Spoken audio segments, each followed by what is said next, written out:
يا أيها الناس اتقوا ربكم الذي خلقكم من نفس واحدة وخلق منها زوجها وبث منهما رجالا كثيرا ونساء واتقوا الله الذي تساءلون به والأرحام إن الله كان عليكم رقيبا يا أيها الذين آمنوا اتقوا الله وقولوا قولا سديدا يصلح لكم أعمالكم ويغفر لكم ذنوبكم ومن يطع الله ورسوله فقد فاز فوزا عظيما أما بعد فإن خير الحديث كتاب الله وخير الهدي هدي محمد صلى الله عليه وسلم وشر الأمور محدثاتها وكل محدثة بدعة وكل بدعة ضلالة وكل ضلالة في النار أما بعد فأعوذ بالله من الشيطان الرجيم وما خلقت الجن والإنس إلا ليعبدون ما أريد منهم رزق وما أريد أن يطعمون إن الله هو الرزاق ذو القوة المتين وقال سبحانه الله الذي خلق 7 سماوات ومن الأرض مثلهن يتنزل الأمر بينهن لتعلموا أن الله على كل شيء قدير وأن الله قد أحاط بكل شيء علما وقال النبي صلى الله عليه وسلم بإسناد متواتر من كذب علي متعمدا فليتبوأ مقعده من النار আলহামদুলিল্লাহ আল্লাহ তাবারক ওয়া তাআলার অসংখ্য অগণিত তারিফাত সানা এবং শুকরিয়া যে আল্লাহ তাবারক ওয়া তাআলা আমাদেরকে বিভিন্ন ধরনের বিপদ আপদ থেকে হেফাজতে রেখেছেন এবং দ্বীনের সাথে ঈমানের সাথে আমাদেরকে থাকার সুযোগ করে দিয়েছেন এবং আমাদেরকে আজকে এই জুমার সালাত আদায় করার জন্যে আসুন্না কমপ্লেক্স জামে মসজিদে আসার তৌফিক দান করেছেন আলহামদুলিল্লাহ রব্বিল আলামিন নবী মুহাম্মদুর রাসূলুল্লাহ সাল্লাল্লাহু আলাইহি সাল্লামের প্রতি অসংখ্য অগণিত সালাত ও সালাম নাজিল হোক আল্লাহুম্মা সাল্লি আলাইহি আল্লাহুম্মা বারিক আলাইহি আল্লাহুম্মা সাল্লিম আলাইহি অতঃপর আজকে যে বিষয়ে আলোচনা করব সেটা হলো আল্লাহ তাবারক ওয়া তাআলা আমাদেরকে যে সর্বশ্রেষ্ঠ দ্বীন দিয়েছেন সেটা হলো দ্বীন ইসলাম। এই দ্বীন ইসলামের ঠিকানা হলো কোরআন এবং সুন্নাহ। আল্লাহ তাবারক ওয়া তাআলা এই দ্বীন ইসলামকে সংরক্ষণ করেছেন, প্রেরণ করেছেন কোরআন এবং সুন্নাহর মাধ্যমে। আর এই দ্বীন ইসলামকে ধ্বংস করতে হলে এই কোরআন সুন্নাহ ব্যবহার করেই করা হয়। ইসলামকে ধ্বংস করার, ইসলামের হলো নিরাপদ ঠিকানা কোরআন সুন্নাহ। আবার এই কোরআন সুন্নাহর মাধ্যমেই ইসলামকে ধ্বংস করা হয়। কিভাবে? যদি আপনি কোরআনের তাওয়িল ফাসিদ অপব্যাখ্যা করেন, কোরআনের যদি অপব্যাখ্যা করেন আর রাসূল সাল্লাল্লাহু আলাইহি ওয়াসাল্লামের সহিহ সুন্নাহ বা সহিহ হাদিসের যদি অপব্যাখ্যা করেন কিংবা রাসূলুল্লাহ সাল্লাল্লাহু আলাইহি ওয়াসাল্লামের নামে যে সমস্ত জয়ীফ এবং জাল হাদিস এসেছে, এই জাল এবং জয়ীফ হাদিসগুলোকে যদি ব্যবহার করেন তাহলে ইসলামকে পুরোপুরি ধ্বংস করে দেওয়া যাবে। তাহলে ইসলামের ঠিকানা হলো কোরআন সুন্নাহ। আবার এই ইসলামের এই কোরআন সুন্নাহকে ব্যবহার করে ইসলামকে ধ্বংস করা হয়। মুসলিম জাতি, ইসলামের ধ্বংস মানে কি? মুসলিম জাতির ধ্বংস, অধপতন। এখানে আমরা কিভাবে কোরআন সুন্নাহর অপব্যাখ্যা করা হয় এবং জাল ও জয়ীফ হাদিসের মাধ্যমে কিভাবে ইসলাম ধ্বংস হয়, এগুলোর তো অনেক উদাহরণ আছে। অনেক এই ধরনের হাদিসও পাওয়া যায়, সেগুলো তো আর আমরা একটা খুতবায় শেষ করতে পারবো না। এটা হয়তো সিরিজ আলোচনা করতে হবে, এক আধ বছর যাইতে পারে। আজকে শুধু রবিউল আউয়াল মাস কেন্দ্রিক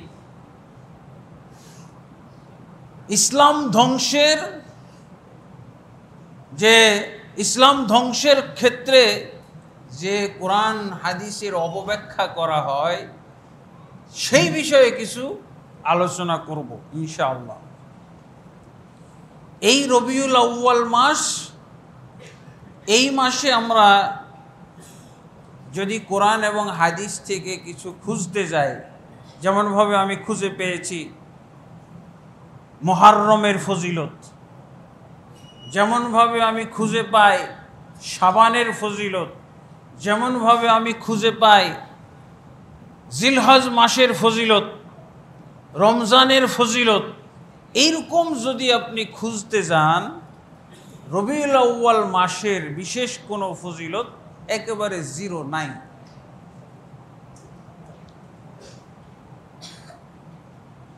রবিউল আউয়াল মাসে কেউ যদি সিয়াম পালন করে, এই তার ফজিলত। রবিউল আউয়াল মাসে কেউ যদি কিয়ামুল লাইল পালন করে, তার এই ফজিলত। রবিউল আউয়াল মাসে কেউ যদি উমরা পালন করে, তার এই ফজিলত। রবিউল আউয়াল মাসে কেউ যদি দান সাদাকা করে, তার এই ফজিলত। একেবারে জিরো, নাই। গুণাক্ষরও একটা শব্দ পাওয়া যাবে না।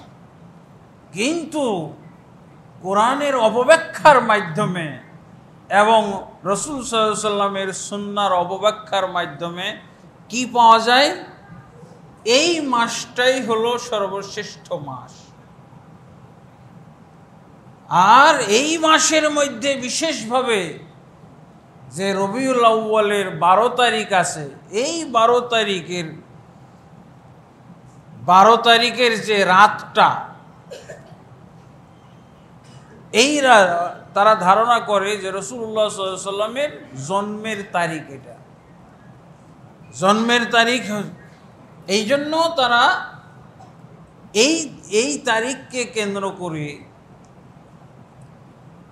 এমন কিছু জাল হাদিস সেট করেছে। জাল হাদিস, রাসূল সাল্লাল্লাহু আলাইহি সাল্লামের ব্যাপারে তো জাল হাদিসেরও শেষ নাই। রাসূল সাল্লাল্লাহু আলাইহি সাল্লাম কেন্দ্রিক জাল হাদিস যদি বর্ণনা শুরু করি, তাও আমাদের অনেক খুতবা লাগবে। রবিউল আউয়াল কেন্দ্রিক যে তারা জাল হাদিসগুলোকে ব্যবহার করে থাকে, রাসূলুল্লাহ সাল্লাল্লাহু আলাইহি সাল্লামের প্রশংসার যে জাল হাদিসগুলো, জয়ীফ হাদিসগুলো ব্যবহার করে থাকে, এগুলো যদি আমরা আলোচনা করি, তাহলে আজকের এই খুতবায়ও কুলাবে না।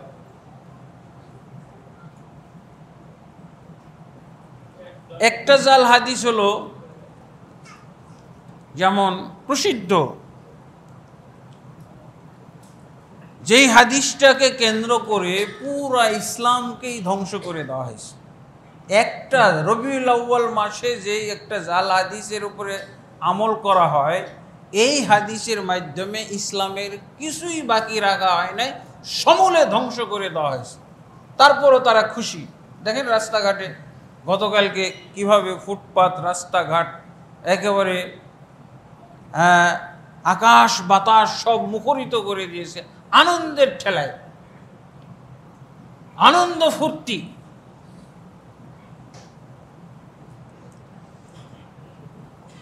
জাল হাদিসটা হলো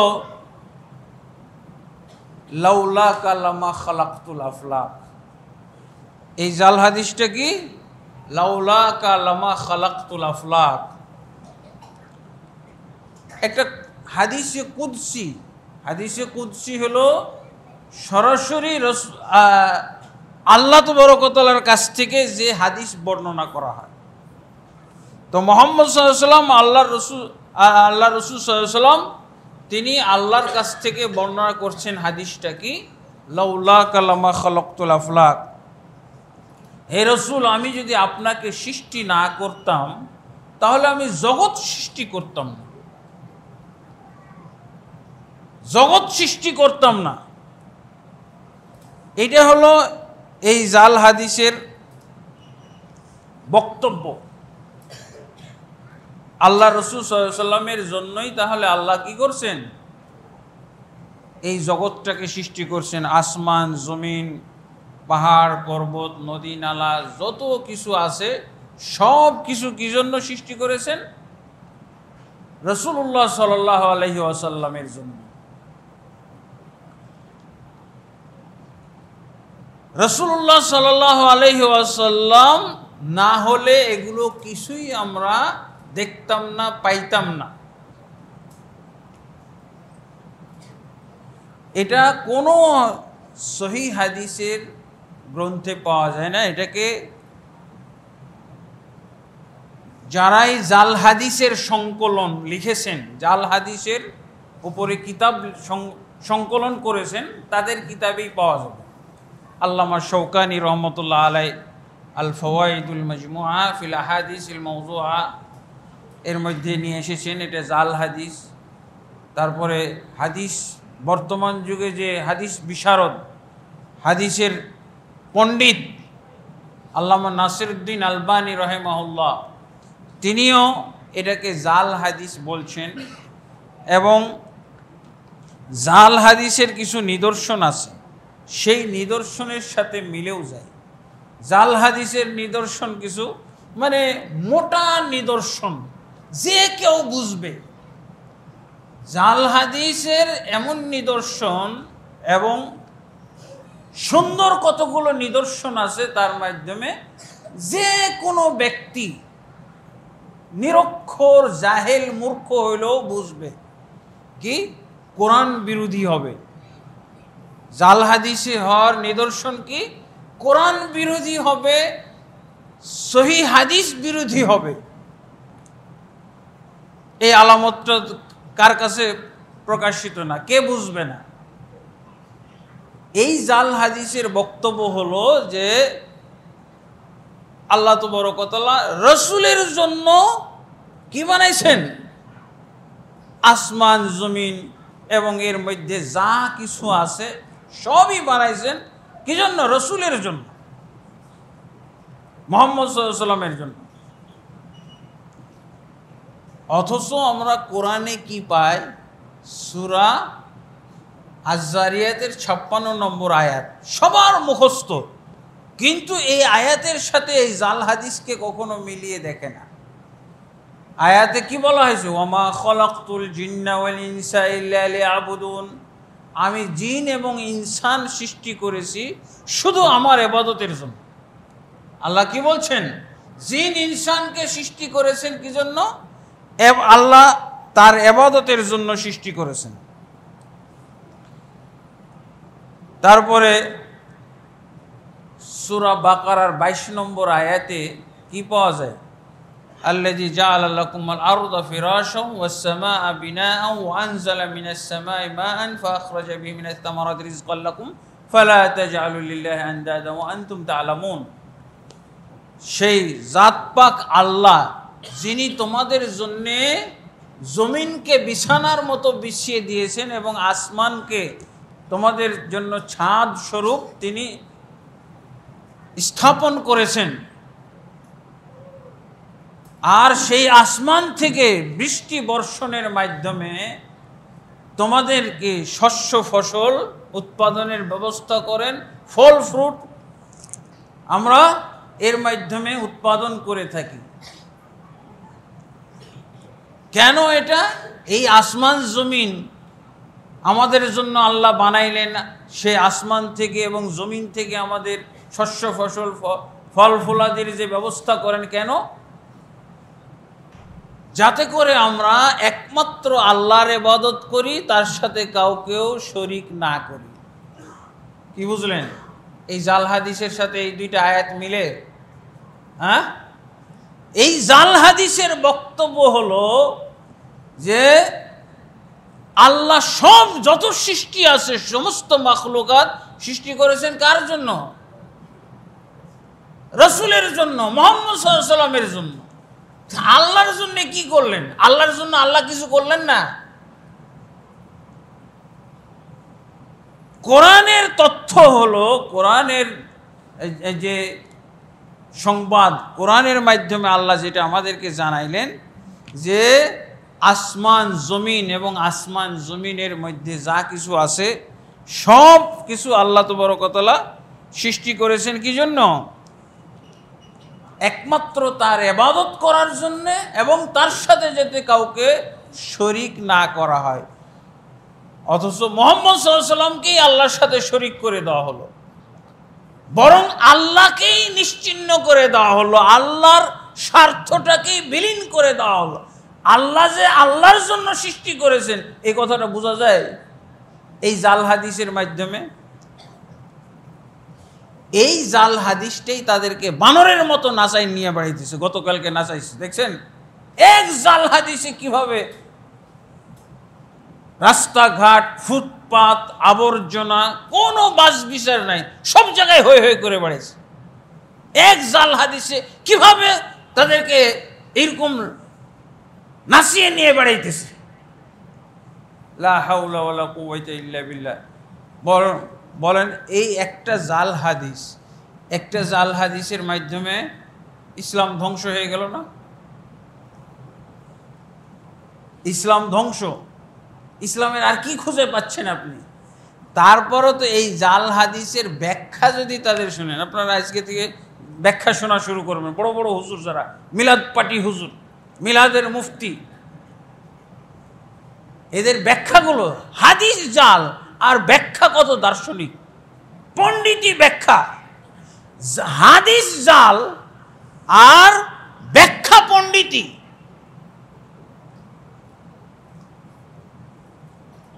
আমাদের এই মসজিদে যারা আসে তাদের মধ্যে তারা যারা এই মসজিদ থেকে ইলম অর্জন করে, যারা খুতবা শুনে, যারা, তাদের মধ্যে একটা সাহসিকতা তৈরি হয়ে যায়।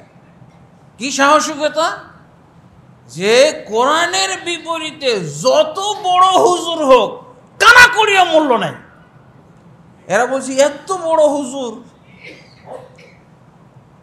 অন্য মসজিদে যারা খুতবা শুনে বলছে এত বড় হুজুর, কোরআন বাদ। আর এই মসজিদের যারা মুসল্লি, কিসের এত বড় হুজুর, কোরআন বিরোধীর কানা করিয়া মূল্য নাই। কানা করিয়া মূল্য আছে। আমরা তো এই ওয়াজও করি যে আবু বকর রাদিয়াল্লাহু আনহু মুহাম্মদ সাল্লাল্লাহু আলাইহি ওয়াসাল্লামের পরে সর্বশ্রেষ্ঠ ব্যক্তি আবু বকর রাদিয়াল্লাহু আনহু, তারও কানা করিয়া মূল্য নাই রাসূলুল্লাহ সাল্লাল্লাহু আলাইহি ওয়াসাল্লামের বিপরীতে আছে। আবু বকরের মূল্য কেন হইল? রাসূলের প্রতি ঈমান আনার জন্য, রাসূল সাল্লাল্লাহু আলাইহি ওয়াসাল্লামের হাদিস বিশ্বাস করার জন্য। রাসূল, তিনি সিদ্দিক হইলেন কেন? সিদ্দিক রাসূলকে বিশ্বাস করার জন্য। রাসূল সাল্লাল্লাহু আলাইহি ওয়াসাল্লামের আনুগত্য, রাসূল সাল্লাল্লাহু আলাইহি ওয়াসাল্লামের অনুসরণের মাধ্যমে একজন আলেম হইতে পারে। আর তার কথা যে দেখবেন যে এই জাল হাদিসকে কেন্দ্র করে মহা মহা পণ্ডিতের কথা আপনাকে তুলে ধরবে, আপনি কুবকাত। ইমাম কাস্তালানি রহমতুল্লাহ আলাইহি, ইমাম কাস্তালানি, কিসের ইমাম কাস্তালানি? ফালতু কথাবার্তা। আরে আবু বকর রাদিয়াল্লাহু আনহুকে আমরা রাসূল সাল্লাল্লাহু আলাইহি ওয়াসাল্লামের সমকক্ষ মানি না, এবং আবু বকর রাদিয়াল্লাহু আনহু অনেক সারেন্ডার করেছে রাসূল সাল্লাল্লাহু আলাইহি ওয়াসাল্লামের সুন্নাহর কাছে, আত্মসমর্পণ করেছে। রাসূলের মৃত্যুর পরও রাসূল সাল্লাল্লাহু আলাইহি ওয়াসাল্লামের সুন্নাহর কাছে আত্মসমর্পণ করার হাদিস আছে, এবং এগুলো খুঁজতে গেলে ডজন ডজন পাওয়া যাবে। আবু বকরের আত্মসমর্পণ, ওমর রাদিয়াল্লাহু আনহুর আত্মসমর্পণ, ওসমান রাদিয়াল্লাহু আনহুর আত্মসমর্পণ, জান্নাতের সার্টিফিকেট প্রাপ্ত আত্মসমর্পণ। আর কিসের তুমি কাস্তালানি নিয়ে এসছো, কিসের সৈয়দি আমার কাছে নিয়ে এসে তুমি গীত শোনাইতেছো? সৈয়দির গীত, কাস্তালানির গীত, মাওয়াহিবুল লাদুন্নি একটা কিতাব আছে, মানে বেদাতের আখড়া। এটা রাসূল সাল্লাল্লাহু আলাইহি ওয়াসাল্লামের সিরা গ্রন্থের উপরে লেখা হয়েছে। এই সব গাঞ্জাখড়ি জালিয়াতি কথাবার্তাগুলো সব এর মধ্যে আছে। এগুলো দেখে ওরা চোখ বড় বড়, আর কিছু আগাইতে পারে না। এখানেই তারা শিরকের কাছে সারেন্ডার করে, হ্যাঁ, বেদাতের কাছে তারা সারেন্ডার করে। শিরক মেনে নেয়, বেদাতও মেনে নেয়, কুফরিও মেনে নেয়। এই জন্য আমরা বলি যে রবিউল আউয়াল যেই ফজিলত কোরআন, যেহেতু রবিউল আউয়াল মাসের ফজিলত কোরআন এবং হাদিসে কোথাও নাই, সব হলো অপব্যাখ্যা, কোরআন এবং সহিহ হাদিসের অপব্যাখ্যা কেন্দ্রিক। বরং এগুলোকে বলা যায় শুধু অপব্যাখ্যা না, কুফরি অপব্যাখ্যা। অপব্যাখ্যারও একটা কি বলে অবস্থা আছে, এগুলো হলো কুফরি অপব্যাখ্যা। আর এই জাল হাদিস হলো, এই জাল হাদিসে গিয়ে আমাদেরকে কোথায় নিক্ষেপ করেছে? কুফরিতে নিক্ষেপ করেছে। কাফের বানানোর যে জাল হাদিস আছে কতগুলো, তার মধ্যে এটা একটা। আমরা তো ওজন বুঝি না, কতগুলো জাল হাদিসেরও ওজন আছে, বুঝেছেন? যেই জাল হাদিসের মাধ্যমে মূর্তি পূজা সাব্যস্ত হয়, ওই জাল হাদিসকে কি করবেন আপনি? ওই হাদিস কি স্বাভাবিক জাল হাদিস নাকি? মুরতাদ বানানোর জাল হাদিস, কাফের বানানোর জাল হাদিস, এরকম মুরতাদ কাফের বানানোর জাল হাদিস। আসলে জাল হাদিস কেন আসছে? মুসলমানদেরকে তো কাফের বানানোর জন্যই জাল হাদিসের জন্ম। এই জাল হাদিসের তৎপরতা, মূর্তি পূজার জাল হাদিস শুনছেন? হ্যাঁ, লাউই তাকাদা ফি হাজারিন লানাফাহু, যদি জড়বৃক্ষ পাথরের মধ্যেও কেউ যদি বিশ্বাস রাখে এই পাথর আমার উপকার করতে পারে, পাথরের মাধ্যমে আমি উপকৃত হইতে পারি, পাথর আমার উপকার করবে, পাথর আমার ক্ষতি করে দিতে পারে, তাহলে সে উপকৃত হবে। কি বুঝলেন? কিসের মূর্তি, কিসের তৈরি হয়? পাথরের তৈরি হয়, পাথর পূজা। হ্যাঁ, এটা একটা জাল হাদিস। এই জাল হাদিস আপনি কোথায় নিয়ে ছাড়বে বলেন তো? এই জাল হাদিস আপনাকে ইসলামের গণ্ডি থেকে বের করে কাফের মুরতাদ বানিয়ে ছাড়বে। এই জাল হাদিসের মাধ্যমে হিন্দু ধর্মের সত্যতা প্রমাণিত হয়। যারা মূর্তি পূজা করে, দেবদেবী পূজা করে, তারপরে আপনি আরো নিতে পারেন যে এতদিন তো আমরা ওই যে পিলার পূজার কোনো দলিল পাই নাই। পিলার এই যে এরকম করে দাঁড় করানো থাকে না, আরে বাঙালিদের মূর্তি পূজা বুঝেন না? মুসলিম বাঙালিদের মূর্তি পূজা কি? এই যে পাথর দিয়ে বানানো হয়েছে না শহীদ মিনার, এরও তো দলিল পাইলেন আজকে। যদি পাথরের উপরও কেউ বিশ্বাস রাখে যে এর মাধ্যমে আমার উপকার হবে, তাহলে অবশ্যই সে উপকৃত হবে। কি বুঝলেন? মূর্তির ফজিলত পাইলেন, আর মূর্তি পূজা করেন। তো এইটাও একটা হলো কাফির মুরতাদ বানানোর জাল হাদিস। আল্লাহ যে সব কিছু তৈরি করেছেন ইবাদতের জন্য, এটা ক্যান্সেল হয়ে গেল এই জাল হাদিসের মাধ্যমে।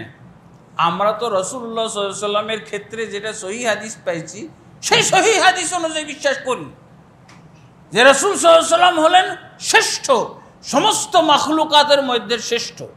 তো শ্রেষ্ঠ বলা এক জিনিস, আর সমস্ত মাখলুকাতকে এই শ্রেষ্ঠ নবীর জন্য সৃষ্টি করা হয়েছে, দুইটা কি এক কথা নাকি? দুইটা কি এক কথা? এগুলো হলো কুফরি জাল হাদিস, শুধু সাধারণ জাল হাদিস না। রাসূল সাল্লাল্লাহু আলাইহি সাল্লাম এমনি কি আমাদেরকে সহিহ হাদিসের মধ্যে সতর্ক করছেন কি, লা তুতুরুনি কামা আতরাতিন নাসারা ইবনে মারইয়াম ফাইন্নামা আনা আব্দুল্লাহ ফাকুলু আব্দুল্লাহ ওয়া রাসূলুহু। খবরদার তোমরা আমার প্রশংসায় বাড়াবাড়ি করো না। যেভাবে নাসারা খ্রিস্টানেরা বাড়াবাড়ি করেছিল ঈসা ইবনে মারইয়ামের ব্যাপারে, মারইয়ামের পুত্র ঈসার ব্যাপারে যেভাবে বাড়াবাড়ি করেছিল, আমার ব্যাপারে তোমার এরকম বাড়াবাড়ি করতে যেও না। ঈশার প্রশংসায় বাড়াবাড়ি করতে গিয়ে কি করেছিল? মাবুদ বানিয়ে ফেলেছে। খ্রিস্টানদের সবারই মাবুদ ঈসা আলাইহিস সালাম। ওরা তো আর ঈশাকে নবী মনে করে না, মানুষই মনে করে না, মাবুদ। এবং সব অপকর্মের তিনি হলেন কি বৈধতা দানকারী। তাকে তিনি শুলে চড়ার মাধ্যমে কি করছেন? যত অপরাধ আছে খ্রিস্টানদের সমস্ত অপরাধ মোচন করে গেছে। এখন খালি তাদের মোচন অগ্রিম হয়ে গেছে, খালি এখন পাপ করা লাগবে। পাপ মোচনের সার্টিফিকেট আগেই পেয়ে গেছে, খালি এখন পাপ করার দরকার। এই হলো খ্রিস্টান ধর্ম। তারপরে ঈসা আলাইহিস সালামকে সালিসু সালাসা লাকাদ কাফারাল্লাযিনা ক্বালু ইন্নাল্লাহা সালিসু সালাসা, নিশ্চয়ই তারা কাফের হয়ে গেছে যারা ঈসা আলাইহিস সালামকে তিন মাবুদের এক মাবুদ মনে করে থাকে। তিন মাবুদ বলতে আল্লাহ, আল্লাহর পুত্র নাউজুবিল্লাহ ঈসা ইবনে মারইয়াম, আর একটা হলো রূহুল কুদুস, সালিসু সালাসা। এবং তারাও কাফের হয়ে গেছে যারা ঈসাকে আল্লাহ মনে করে থাকে। এইগুলো তো কোরআনে নাজিল হয়েছে, এই সূরাগুলো, এই আয়াতগুলো কোরআনের কথা না। এইগুলো সামনে রেখে আল্লাহ রাসূল সাল্লাল্লাহু আলাইহি ওয়াসাল্লাম আমাদেরকে উম্মতকে সতর্ক করেছেন, লা তুতরুনি কামা তারাতিন নাসারা ইবনে মারইয়াম, খবরদার তোমরা আমার প্রশংসায় বাড়াবাড়ি করো না। বাড়াবাড়ি করার কারণে কি হয়ে গেছে? ঈসা নবী আর নবী নাই,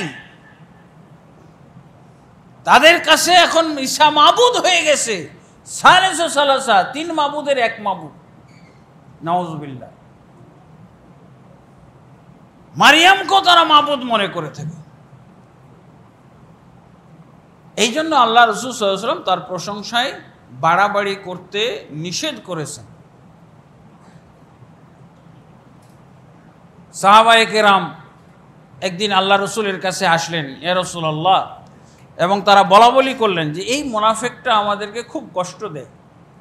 এই মুনাফিক ব্যক্তি থেকে আমরা পরিত্রাণ নেওয়ার জন্য রসুলের কাছে যাই। এই মুনাফিক ব্যক্তি থেকে পানা চাওয়ার জন্য তারা কোথায় যাবে? বলছে রসুলের কাছে যাব, মুহাম্মদ সাল্লাল্লাহু আলাইহি ওয়াসাল্লাম। আল্লাহ রসুল সাল্লাল্লাহু আলাইহি ওয়াসাল্লামের কাছে যখন আসলো, এই হাদিসটার সনদের মধ্যে কিছু দুর্বলতা আছে। আল্লাহ রসুল সাল্লাল্লাহু আলাইহি ওয়াসাল্লামকে এসে বলছি, ইয়া রাসূলুল্লাহ, জিনা নাস্তাগীসু মিন হাযাল মুনাফিক। হে আল্লাহ রসুল, আমরা আপনার কাছে এসেছি, এই মুনাফিক থেকে আপনার কাছে পানা চাইতে আসছি, পরিত্রাণ চাইতে আসছি। আল্লাহ রসুল সাল্লাল্লাহু আলাইহি ওয়াসাল্লাম সাথে সাথে প্রতিবাদ করছেন, লা ইস্তাগাসু বি ইন্নামা ইস্তাগাসু বিল্লাহ। আরে আমার কাছে তো পানা নেওয়া যায় না, পানা নিতে হবে একমাত্র আল্লাহর নিকটে। আল্লাহু আকবার। রাসূলুল্লাহ সাল্লাল্লাহু আলাইহি ওয়াসাল্লাম, এই আল্লাহ রসুল সাল্লাল্লাহু আলাইহি ওয়াসাল্লাম কে তারা কি বানিয়েছে দেখেন না। এই যে হৈ হৈ পার্টি, রবিউল আউয়াল মাস যারা উদযাপন করেছে, তাদের মুখ দিয়ে কখনো আল্লাহর প্রশংসা শুনবেন না। তাদের মুখ দিয়ে আল্লাহর মহানত্ব, আল্লাহর প্রশংসা, আল্লাহর গুণগান, আল্লাহর বড়ত্ব কখনোই শুনবেন না। শুনবেন শুধু রাসূলুল্লাহ সাল্লাল্লাহু আলাইহি ওয়াসাল্লাম। তার মানে মনে হচ্ছে এই জাতির কাছে আল্লাহ এক নাই বললেই চলে, নাউজুবিল্লাহ। এই জাল হাদিসের পরে আর আল্লাহর কোনো ফজিলত থাকে নাকি?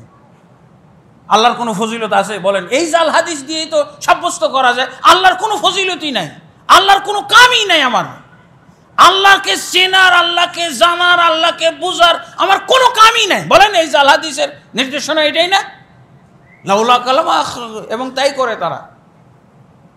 এই হৈ হৈ পার্টির কাছে আপনি ওদের ওয়াজগুলো শুনেন, বক্তব্য শুনেন, খালি নবী পূজা, নবী কেন্দ্রিক, নবী পূজা। আর এই আসুন সহি আকীদার যারা মুসলমান, এরাই হলো তাদের কাছে সবচেয়ে বড় কাফের, সবচেয়ে বড় ফাসেক, সবচেয়ে বড় নবীর দুশ্মন। এরা নবীর দুশ্মন আর খুঁজে পায় না, নবীর দুশ্মন খুঁজে পায় তারা এখানে। যারা এই খুতবা শুনতেছে, যারা এইরকম খুতবা দিচ্ছে, তারাই হলো নবীর দুশমন তাদের কাছে, নাউজুবিল্লাহ। তাহলে কি বুঝলেন? এক জাল হাদিসের মাধ্যমে গোটা ইসলাম শেষ। আল্লাহর পরিচয় জানানো মানসিকতা আপনার থাকবে না। এই জাল হাদিস যত আপনি শুনবেন, এই জাল হাদিসের ব্যাখ্যা আপনি যতই শুনবেন, ততই আপনি আল্লাহ থেকে দূরে সরে যাবেন। আল্লাহর পরিচয় জানানো আপনার কোনো দরকার পড়বে না। এবং তারা তো কয়জন এবাদত বন্দি করে, খালি পাগড়ি পুগড়ি লাগায়, এবাদত বন্দি কিন্তু আসে নাকি তারা? রাসূলুল্লাহ সাল্লাল্লাহু আলাইহি সাল্লাম এই জন্য, এবং তারা এগুলো নাম দিচ্ছে কি? সব নবী প্রেম, নবীর মহব্বত, নবীর ভালোবাসা, আশেকে রাসূল। এখন দেখেন, এই যে মূলটাই হলো কুফরি, ইসলাম থেকে খারিজ করা না, এটা হলো মূল। যে কথাটা বললাম, এই মূলের ওপরে তাদের আবার ব্যাখ্যা আছে। যেহেতু রাসূলুল্লাহ সাল্লাল্লাহু আলাইহি ওয়াসাল্লাম সৃষ্টি, সমস্ত মাখলুকাতের সৃষ্টির কারণ, এই জন্য এবার তারা শুরু করলো, কি শুরু করলো? ব্যাখ্যা শুরু করে দিল। কি ব্যাখ্যা? আগে আরবিতে ব্যাখ্যাটা শোনেন।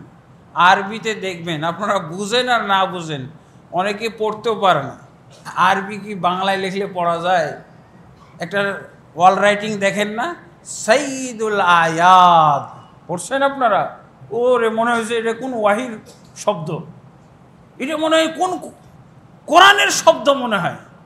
এটা ইবলিসের জাল হাদিস, বুঝেছেন? ইবলিস থেকে পাওয়া জাল হাদিস। কি বলছে? সাইয়্যিদুল আয়াত। দেখছেন এটা ওয়াল রাইটিং দেখেন, বড় বড় করে বিভিন্ন ওয়ালে লেখা থাকে। হলো এই প্রতিটা শব্দের মধ্যে কি আছে? কুফরি লোড করা আছে, কুফরি লোড করা আছে। সাইয়্যিদুল আয়াত মানে সমস্ত, এর বাংলাটা, অনেকেই বাংলা লেখে, এর বাংলাটা কি জানেন? সাইয়্যিদুল আয়াত চমক। আরবি লিখে দিয়েছে এটা হলো চমক, বেদাতের চমক। বেদাতের কি থাকে? চমক থাকে, কুযুক্তি থাকে, এবং দলিলের অপব্যাখ্যা। আমি অপব্যাখ্যা বলি না, কুফরি ব্যাখ্যা। শুনেছেন এটা? কুফরি ব্যাখ্যা। এখানে কি বলা? সাইয়্যিদুল আয়াত, এর বাংলা, অনেকে এর বাংলা লেখে সকল ঈদের সেরা ঈদ নবীজির জন্ম ঈদ। এবার বুঝলেন? আপনি যখনই দেখবেন যে লেখা আছে সাইয়্যিদুল আয়াত, এর তর্জমা হলো সকল ঈদের সেরা ঈদ নবীজির জন্ম। কেউ বাংলায় লেখে, কেউ আরবিতে লেখে। আরবিতে লেখে মনে করে এইটা মনে হয় বৈধ কিছু জিনিস, দলিল দেওয়া হয়েছে। এই যে আরবিতে লেখা আছে, আরবিতে লেখা আছে কুফরি ব্যাখ্যা। এবার দেখেন, তাহলে কি বলেন? এই যে সাইয়্যিদুল আয়াত বলা হলো, সকল ঈদের সেরা ঈদ নবীজির জন্ম ঈদ। কেন এটা? ওই সূত্র হলো জাল হাদিস। যেহেতু নবী সাল্লাল্লাহু আলাইহি ওয়াসাল্লামকে সৃষ্টি না করা হলে কোনো মাখলুক সৃষ্টি করা হতো না। এগুলোর আবার ব্যাখ্যা আছে, এগুলোর আবার বাচ্চা। এই জাল হাদিস থেকে কিছু আরও জাল হাদিস তৈরি হয়েছে। জাল হাদিস থেকে কি তৈরি হয়? আরও জাল হাদিস। এই জাল হাদিসের আরও কিছু খণ্ড খণ্ড জাল অংশ আছে, এখানেই শেষ না, এর ব্যাখ্যাও আছে। সেগুলো আবার হাদিস, ওরা হাদিস হিসেবে চালায়, কিন্তু আমরা জাল হাদিস বলি। মা খুলিকাতিদ দুনিয়া, মা খুলিকাত আসসামা ওয়াদ দুনিয়া, আসমানও সৃষ্টি হইতো না, জমিনও সৃষ্টি হইতো না। মা খুলিকাতিল জান্নাতু ওয়ান নার, জাহান্নামও সৃষ্টি হইতো না, জান্নাতও সৃষ্টি হইতো না। মা খুলিকাতিল আরশ, মা খুলিকা, আরশ সৃষ্টি হইতো না। ওয়াল লাউহ, লাউহে মাহফুজ সৃষ্টি হইতো না, কলমও সৃষ্টি হইতো না। এগুলোর আবার ব্যাখ্যা আছে, বুঝেছেন? এগুলোর আমরা গজলও শুনতাম না ছোটকালে, গজল। হ্যাঁ, ফুল বাগানে ফুটলো নবীন ফুল, যে কি বুঝাইছে? নবী সাল্লাল্লাহু আলাইহি ওয়াসাল্লামকে বুঝান। সে ফুল যদি না হইত কিছু পয়দা না হইত, সে ফুল যদি না ফুটিত কিছু পয়দা না হইত। বুঝেছেন? এই পর্যন্ত হলো জাল হাদিসের কথা, হুজুরদের কথা। আর কবি কিন্তু পুরা করে দিয়েছে, বলছে আল্লাহ হইতো না, আল্লাহরও জন্ম হইতো না, নাউজুবিল্লাহ। না হইতো আরশ কুরসি জলিল ও রব্বুল। বুঝেছেন? কুফরি গজল।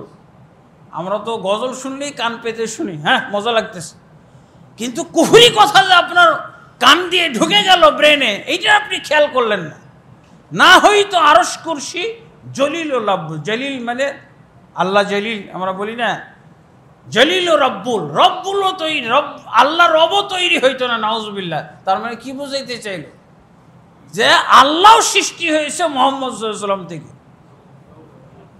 বুঝলেন? তাহলে এই জাল হাদিসকে কি বলবেন? শুধু সাধারণ জাল হাদিস? এই জাল হাদিস বিশ্বাসকারীদের এক সেকেন্ড ইসলামে থাকার বৈধতা নাই। এক সেকেন্ডের জন্য ইসলামের মধ্যে থাকার বৈধতা নেই। ওরা ডাকাতি করে আসে, কারণ ওদেরই সংখ্যা বেশি। ওরা একটা সংখ্যা দিয়েছে, ওরা নাকি বাংলাদেশের 63%। বুঝেছেন? একটা পরিসংখ্যানে বলছে এই হই হই পার্টিরা নাকি বাংলাদেশে 63%। এমনকি ওদের ভয়ে আমরা কথা বলা বন্ধ করব? হ্যাঁ, আলহামদুলিল্লাহ আমাদের এই ওয়াজে কাজ হয়। হাজার হাজার লক্ষ লক্ষ মানুষ সহি আকীদায় আসতেছে, এই কুফরি আকীদা ত্যাগ করতেছে। এই ইসলাম ভঙ্গকারী একটা জাল হাদিসের কারণে দেখেন কি কত রকমের এর কুফরি ব্যাখ্যা। এর ব্যাখ্যাগুলো প্রতিটা অক্ষরই কুফরি, প্রতিটা বাক্যই কুফরি বাক্য, তাই না? যাই বলতে যাবে তাই কুফরি। এখন হাদিসই জাল হাদিস। জাল হাদিস তো এমনিই তো কুফরি কাম। আপনি ভালো একটা যদি জাল হাদিসও বলেন সেটাও কুফরির পর্যায়ে চলে যায়। আমি যদি বলি যে আল্লাহ রসুল সাল্লাল্লাহু আলাইহি, যে কোনো একটা জাল হাদিস, যত ভালোই হোক না কেন জাল হাদিস, হ্যাঁ, তাহলে সেটাও কিন্তু রসুল সাল্লাল্লাহু আলাইহি সাল্লামের সাথে, রসুল সাল্লাল্লাহু আলাইহি সাল্লামের নামে যখনই আমি বানিয়ে বললাম, ভালো কথাও যদি আমি বলি, ফজিলতের কথাও যদি আমি বানিয়ে বলি, তাহলেও কিন্তু এটা কুফরি হয়ে যাবে। এর শাস্তি হলো মৃত্যুদণ্ড। আল্লাহ রসুল সাল্লাল্লাহু আলাইহি সাল্লাম কি বলছেন? মান কাযাবা আলাইয়া মুতাআম্মিদান ফালইয়াতাবাওয়া মাকআদাহু মিনান নার। যে ব্যক্তি আমার ওপরে মিথ্যারোপ করলো, রসুলের নামে মিথ্যা বলল, রসুল এটা বলেছেন অথচ রসুল বলেননি। যদি এরকম কোনো কথা কেউ রসুলের নামে প্রচার করে, আল্লাহ রসুল সাল্লাল্লাহু আলাইহি সাল্লাম বলছেন সে যেন জাহান্নামে তার জায়গা রেজিস্ট্রি করে ফেলল, জাহান্নামে তার জায়গা রেজিস্ট্রি করে নিল। তার জাহান্নামের যাওয়ার জন্য এই যে রসুলের নামে জালিয়াতি করলো, বানোয়াট কথা বললো, এটাই যথেষ্ট তার জাহান্নামে যাওয়ার জন্য। আর দুনিয়াতে হাদিস, ফজিলতের হাদিসও যদি কেউ রসুলের নামে বানায়, আখেরাতে তো শুনলেন সে জাহান্নাম রেজিস্ট্রি করে ফেললো, মানে ওই জায়গায় তাকে যাইতেই হবে। রেজিস্ট্রি করা জায়গা না, জাহান্নামে কি ভাড়া থাকার কোনো উপায় আছে নাকি? রেজিস্ট্রি করা জায়গা, ডাইরেক্ট আপনি ওখানেই যাবেন, ওখানেই থাকবেন। রাসূলুল্লাহ সাল্লাল্লাহু আলাইহি ওয়াসাল্লাম, আর দুনিয়াতে আপনার কি জাহান্নামে যাইতে হলে তো আপনার দুনিয়া থেকে বিদায় হইতে হবে। রাসূলুল্লাহ সাল্লাল্লাহু আলাইহি ওয়াসাল্লামের নিয়ম হলো তাকে দুনিয়া থেকেও বিদায় করে দিতে হবে, মৃত্যুদণ্ড কার্যকর করে তাকে দুনিয়া থেকে বিদায়। এই হলো জাল হাদিসের। জাল হাদিস কি জানতেন জিনিস নাকি? মামুলি ব্যাপার, ডাল ভাত চাইলে আমি বানাই দিব।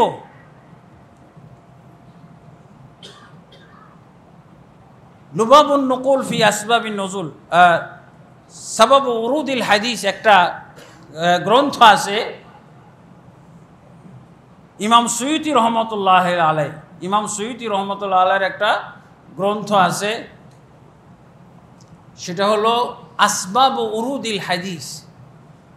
একটা গ্রন্থ, কোন হাদিস কোন পরিপ্রেক্ষিতে কোন ঘটনা বা কোন কারণে আল্লাহ রসুল বলেছেন, এই হাদিসের ইতিহাস, এই হাদিসের ইতিহাসের ওপরে ইমাম সুয়ুতি রহমতুল্লাহ আলাইহি একটা কিতাব লিখেছেন। সেই কিতাবের মধ্যে এই যে হাদিসটা বললাম, যে ব্যক্তি আমার নামে মিথ্যারোপ করলো সে যেন জাহান্নামে তার ঠিকানা বানিয়ে নিল, এই হাদিসটা সবব কারণ উল্লেখ করেছেন। এই হাদিসটা কোন প্রেক্ষাপটে আল্লাহ রসুল সাল্লাল্লাহু আলাইহি ওয়াসাল্লাম বলেছিলেন। এটা হলো একটা ফজিলতের হাদিসের ব্যাপারে। এক লোক রসুলের নামে ফজিলত বানাইছে। ফজিলত কি বলেছে? যে রাসূলুল্লাহ সাল্লাল্লাহু আলাইহি ওয়াসাল্লাম জাহিলি যুগে সে একটা ফ্যামিলিতে বিবাহ করতে চেয়েছিল। তো জাহিলি যুগে তো তারা স্ট্যাটাস, ফ্যামিলি স্ট্যাটাস দেখে বিবাহ দিত। ইসলাম আসার পর তো এসব ফ্যামিলি স্ট্যাটাস উঠে গেছে। তাকওয়ার ভিত্তিতে যে কোনো ফ্যামিলির মর্যাদা, যে কোনো ব্যক্তির মর্যাদা নির্ণীত হবে, বিবেচিত হবে তাকওয়ার ভিত্তিতে এবং ইবাদত আমলের ভিত্তিতে। এই লোকও জাহিলি যুগে প্রত্যাখ্যাত হয়েছে। জাহিলি যুগে তাকে ওই ফ্যামিলি বিবাহ দেয় নাই। ইসলাম গ্রহণ করার পর সে মনে করলো আরেকটা চান্স নেওয়া যায়। এবার তো রাসূলুল্লাহ সাল্লাল্লাহু আলাইহি ওয়াসাল্লাম সবাইকে শিখাই দিছে সাম্য, ভ্রাতৃত্ব এবং তাকওয়া, ইমানের মর্যাদা। এখন দেখি ওই ফ্যামিলিতে গিয়ে প্রস্তাব দেই, এবার হয়তো তারা প্রত্যাখ্যান করবে না। তো সে কয়েকটা প্রস্তুতি নিল, কয়েকটা কাজ করলো।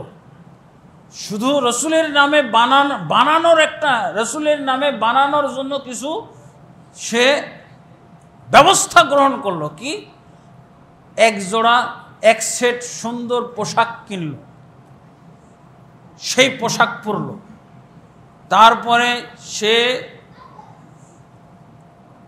বলল, সে নিজে একটা বানোয়াট কথা তৈরি করলো যে ওই ফ্যামিলিতে গিয়ে আমি বলবো যে আল্লাহ রসুল সাল্লাল্লাহু আলাইহি ওয়াসাল্লাম আমাকে আপনাদের কাছে পাঠাইছেন আপনাদের বংশের বা আপনাদের পরিবারের মেয়ের সাথে বিবাহ দেওয়ার জন্য, এবং উনি আমার প্রতি খুশি হয়ে এই জামার সেট, এই পোশাকের সেটটা আমাকে উনি উপহার দিয়েছেন। আর আপনাদের ফ্যামিলি বা আপনাদের বংশের জাকাতের অর্থ জমা করে রসুলের কাছে পৌঁছাইতে বলছে। তাহলে কয়টা কথা? একটা হলো রসুল সাল্লাল্লাহু আলাইহি ওয়াসাল্লাম তার প্রতি খুব খুশি, যার জন্য এই পোশাকের সেটটা তাকে দিয়েছে, নতুন পোশাক পরে গেছে। আর সে বানিয়ে বলছে কি যে এই পোশাকটা রসুল আমাকে উপহার দিয়েছেন। আর একটা কি বলছে যে আপনাদের বংশের, আপনাদের কবিলার জাকাতের অর্থগুলো জমা করে রসুলের কাছে পৌঁছাইতে বলছে। তারা তো দুর্বল হয়ে গেছে যে আগে তো একে প্রত্যাখ্যান করেছি, এখন তো আর প্রত্যাখ্যান করার সুযোগ নাই, বিবাহ দিবে এরকম পজিটিভ চিন্তা করতেছে। এমন সময় তাদের কোনো বুদ্ধি বিবেক সম্পন্ন ব্যক্তি বলে, এই রাসূল সাল্লাল্লাহু আলাইহি ওয়াসাল্লাম তো বেঁচে আছেন, রাসূল সাল্লাল্লাহু আলাইহি ওয়াসাল্লাম তো বেশি দূরে নাই, এই যে কথাগুলো আমাদেরকে বলছে এগুলো সত্য কিনা একটু যাচাই করে নেওয়া যায়, ওকে বসিয়ে রাখো, আপ্যায়ন করো, রাসূল সাল্লাল্লাহু আলাইহি ওয়াসাল্লামের কাছে খবরটা নিয়ে নি। জাল হাদিস অনেক হুজুরও বুঝে না জাল হাদিস কাকে বলে। এই যে দেখেন জাল হাদিস কিভাবে তৈরি হচ্ছে, দেখেন জাল হাদিস তৈরির পরিবেশ রসুলের যুগে। তো বলছে ওকে বসিয়ে আপ্যায়ন করো, এর মধ্যে আমরা খবরটা নিয়ে চলে আসি। তারপরে রাসূল সাল্লাল্লাহু আলাইহি ওয়াসাল্লামের কাছে গিয়ে বলা হলো, ইয়া রাসূলুল্লাহ, আপনি কি আমাদের বংশে এই চেহারা সুরতের লোককে পাঠিয়েছেন এবং আপনি কি তাকে এক সেট পোশাক হাদিয়া দিয়েছেন? আপনি কি আমাদের বংশের মেয়ের সাথে বিবাহ দেওয়ার জন্য বলছেন? আপনি কি আমাদের বংশের জাকাতের সম্পদ জমা করে তার মাধ্যমে আপনার কাছে পৌঁছাইতে বলছেন? বলছে না তো, এরকম কোনো তো লোক আমার কাছে আসে নাই, এরকম কারোর সাথে আমার কথাবার্তা হয় নাই।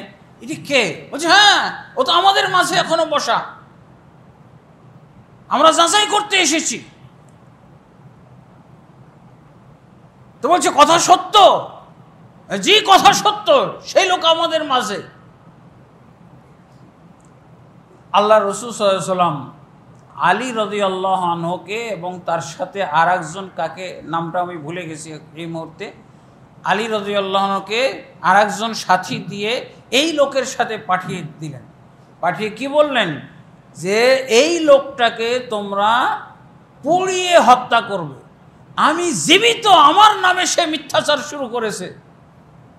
কথাগুলো কি খারাপ বলছে নাকি?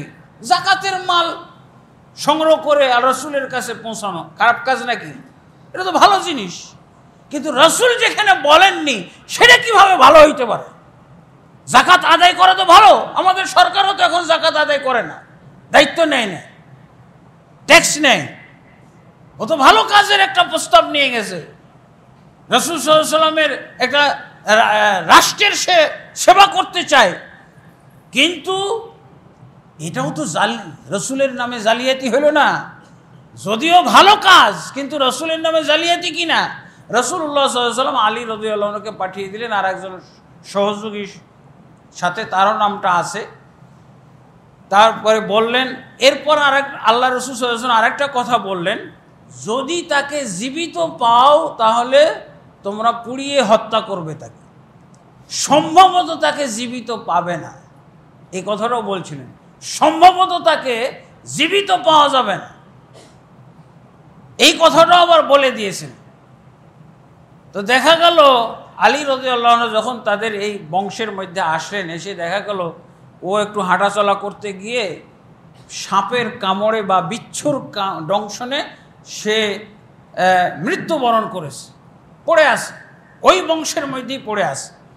তা আল্লাহ রসুল সাল্লাল্লাহু আলাইহি ওয়াসাল্লাম, ইমাম সুয়ুতি রহমতুল্লাহ আলাইহি বলছেন যে এই ঘটনাকে কেন্দ্র করে আল্লাহ রসুল সাল্লাল্লাহু আলাইহি ওয়াসাল্লাম বলছিলেন যে মান কাযাবা আলাইয়া মুতাআম্মিদান ফালিয়াতাবাওয়া মাকআদাহু মিনান নার, যে ব্যক্তি আমার নামে মিথ্যারোপ করবে, মিথ্যা কিছু বানিয়ে বলবে, সেজন্য জাহান্নামে তার স্থান রেজিস্ট্রি করে ফেলবে।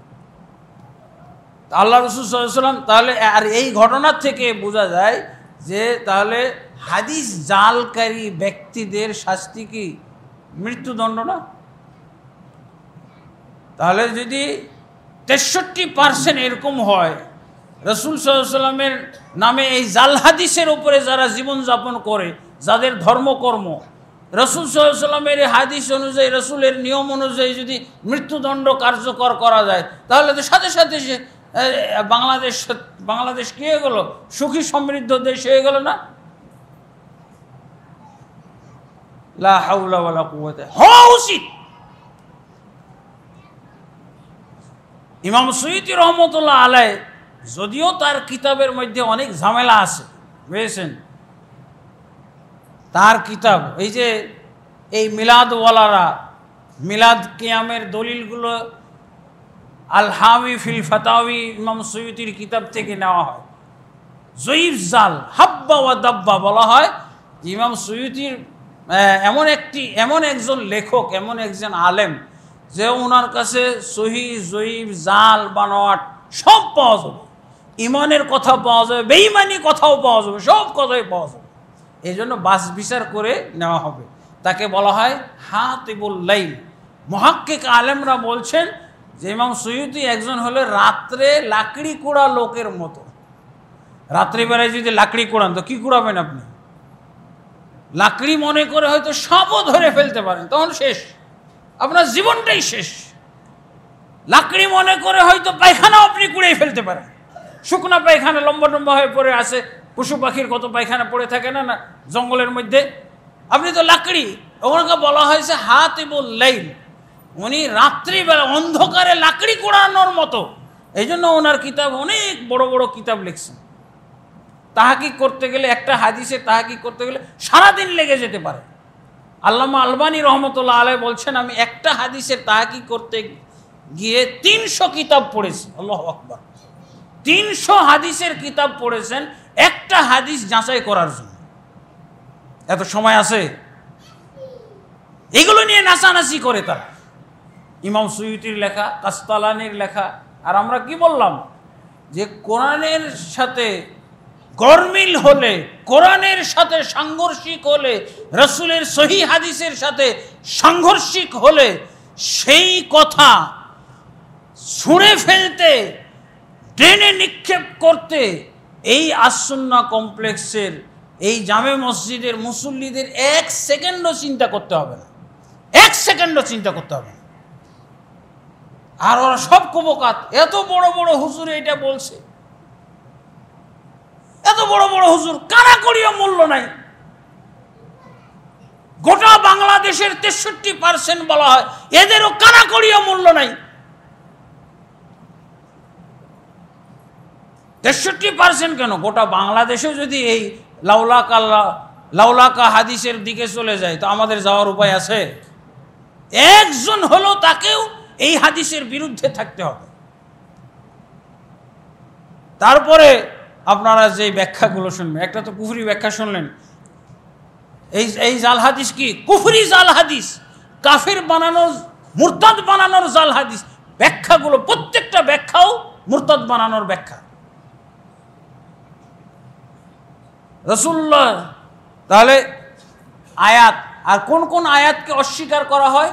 এই যে সূরা জারিয়াতের যে আয়াতটা আমরা প্রায় শুনি, আমি জিন ইনসান সৃষ্টি করেছি শুধু আমার ইবাদতের জন্য, এই হাদিস কি আর মানা যাবে? যদি এই আয়াত কি আর মানতে পারবেন আপনি? এই আয়াত মানার, এই আয়াতের ওয়াজ শোনার আর মানসিকতা থাকবে যারা লাউলা কালামা খালাকতুল আফলাকের ওয়াজ শুনেছে? তাদের কি এই মানসিকতা থাকবে? এই কোরআনের আয়াত মানসুখ হয়ে গেল জাল হাদিসের কারণে। সূরা বাকারার এই যে 22 নম্বর আয়াত মানসুখ হয়ে গেল। সূরা তালাকের মধ্যে আল্লাহ বলছেন, সূরা তালাকের মধ্যে কি বলছেন? আল্লাহুল্লাযী খালাকা সাবআ সামাওয়াতিন, আল্লাহ হলেন তিনি যিনি 7 আসমান বানিয়েছেন। ওয়া মিনাল আরদি মিসলাহুন্না, আর জমিনও অনুরূপ বানিয়েছেন। জমিনও অনুরূপ বানিয়েছেন মানে কত? এটাই হলো, কিন্তু আমরা যে শুনি 7 তবক জমিন, এটার দলিল কি? এই যে সূরা তালাকের 12 নম্বর আয়াত, সূরা তালাক, এই আয়াতটাও মানসুখ হয়ে যায় ওই শয়তানি জাল হাদিসের কারণে, ইবলিসের এই জাল হাদিসের কারণে এই আয়াতও মানসুখ। এই আয়াতে কি বলা হচ্ছে? সূরা তালাকের 12 নম্বর আয়াত, আল্লাহু আল্লাযী খালাকা সাবআ সামাওয়াতিন,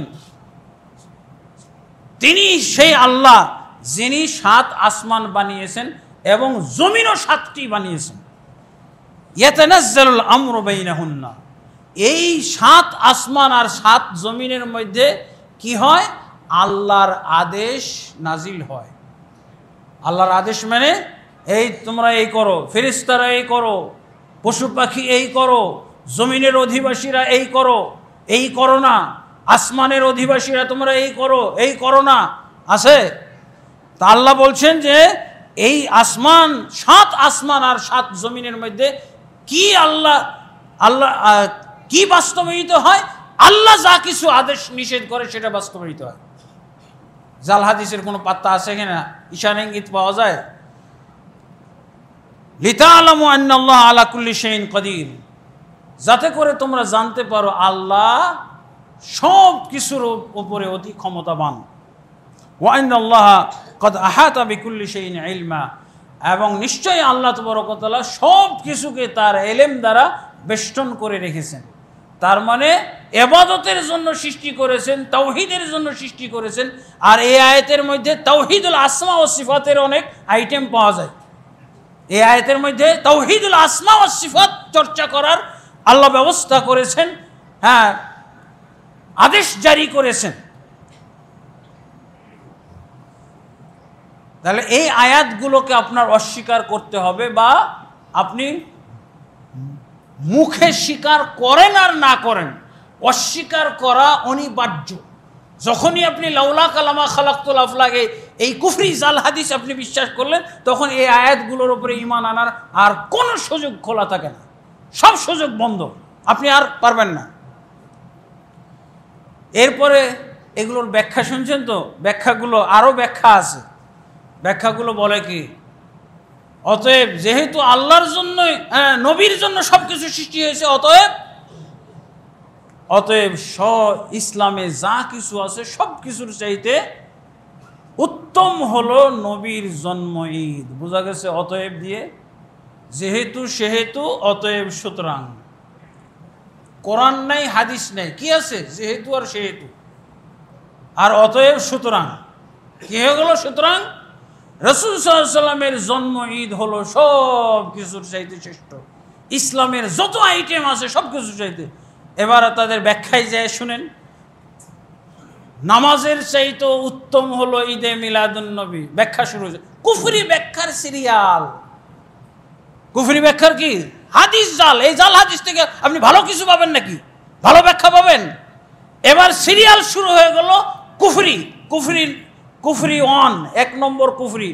অতএব রাসূল সাল্লাল্লাহু আলাইহি সাল্লামের জন্মদিন পালন করা, ঈদে মিলাদুন্নবী পালন করা হলো 5 ওয়াক্ত নামাজ পড়ার চাইতেও উত্তম। এই জন্য সব বেনামাজ, কয়েকটা হুজুর বাদ দিয়ে সব বেনামাজ, হই হই পার্টি সব বেনামাজ। তাদের নামাজের আর গুরুত্ব থাকলো? ব্যাখ্যায় কি বলতেছে আপনি শোনেন না হুজুরগুলোর কথা। এই যে হই হই পার্টি কেন হই হই করতে নামছে, এই যে ব্যাখ্যার মধ্যে এগুলো আসছে। ব্যাখ্যায় বলা হচ্ছে 5 ওয়াক্ত নামাজের চেয়েও উত্তম। ঈদে মিলাদুন্নবী পালন করা কি 5 ওয়াক্ত নামাজের চাইতে উত্তম, যাকাতের চাইতে উত্তম, হজের চাইতে উত্তম, সিয়াম, আপনি রমজান মাস সিয়াম পালন করবেন তার চেয়েও উত্তম, হজ উমরা পালনের চাইতে উত্তম, লাইলাতুল কাদারের চাইতে উত্তম। দেখছেন কুফরির সিরিয়ালটা? এগুলো সব কুফরির serial. Serial number 1, serial number 2, শুধু কুফরি, শুধু কুফরি, শুধু মুরতাদ হওয়ার সব আইটেম। জাল হাদিস থেকে ভালো কিছু বের হবে? এগুলোতেই তারা সন্তুষ্ট। সব ইসলামের বাদ দিয়ে এখন হই হই করতে আসছে। লাইলাতুল কাদারের ব্যাখ্যা কিভাবে ধ্বংস করেছে জানেন? লাইলাতুল কাদারের যে 1000 মাসের চেয়ে উত্তম বলা হয়েছে না? আর নবী সাল্লাল্লাহু আলাইহি সাল্লামের ঈদে মিলাদুন্নবীর রাত লাইলাতুল কাদারের চেয়ে উত্তম কেন? ব্যাখ্যাটা কি জানেন? এক অপব্যাখ্যা, কুফরি ব্যাখ্যার মাধ্যমে উড়িয়ে দিয়েছে লাইলাতুল কাদার। লাইলাতুল কাদারে কি হয়? লাইলাতুল কাদারের মধ্যে ফেরেশতা নাজিল হয়। আর নবীর জন্মদিনে কি হয়? নবী নাজিল হয়। কি বুঝলেন? আরে নবী নাজিল হয়েছে, ফেরেশতার চাইতে নবীর ফজিলত বেশি না? আরে লাইলাতুল কাদারে ফেরেশতা নাজিল হয়, আর ঈদে মিলাদুন্নবীর রাতে নবী নাজিল হয়। তো লাইলাতুল কাদারের চাইতে শুধু এখানেই শেষ না, হাজার হাজার গুণ, হাজার হাজার রাতের চাইতে লাইলাতুল কাদারের মতো হাজার হাজার রাতের চেয়ে উত্তম হলো ঈদে মিলাদুন্নবীর রাত। ইন্না লিল্লাহি ওয়া ইন্না ইলাইহি রাজিউন। আল্লাহ আমাদের মুসলমানদেরকে এই ঈদে মিলাদুন্নবী রবিউল আউয়ালের এই কুফরির সিরিয়াল থেকে আল্লাহ আমাদেরকে হেফাজত করুন। আর এই কুফরির সিরিয়ালে, এই কুফরির সাগরে যারা হাবুডুবু খাচ্ছে, আল্লাহ তাআলা তাদেরকে হেদায়েত দান করুন, সঠিকটা বুঝার তৌফিক দান করুন। আল্লাহুম্মা আমিন। আস্তাগফিরুল্লাহ লি ওয়া লাকুম ওয়া লিসাইরিল মুসলিমিন ফাস্তাগফিরুহু ইন্নাহুল গফুরুর রহিম।